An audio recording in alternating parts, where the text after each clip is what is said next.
ఆ సంస్థలో చేరిన ఒక యువ సైంటిస్టు వారితో, మీకు నేను ఒక చిన్న రహస్యం చెప్తాను అన్నాడు.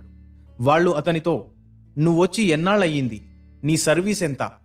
నువ్వు నిన్న కాక మొన్న వచ్చావు, నువ్వు మాకు చెప్తావా అన్నారు. అప్పుడు అతను, చెప్తానండి అని ఏం చెప్పాడో తెలుసా? పెన్సిల్ వాడమన్నాడు.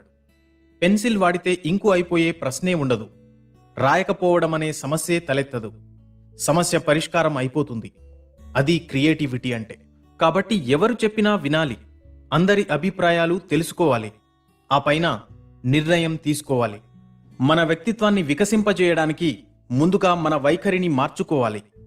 నెగటివ్ యాటిట్యూడ్ నుండి పాజిటివ్ యాటిట్యూడ్గా మార్చుకోవాలి. సమస్యలను సవాళ్లుగా, కష్టాన్ని ఇష్టంగా భావించగలగాలి. మనలోని నైపుణ్యాన్ని పెంచుకోవాలి. పుట్టుకతోనే ఎవరూ మేధావి కాదు, మూర్ఖుడు కాదు, మానవుడు సర్వజ్ఞుడు కూడా కాదు.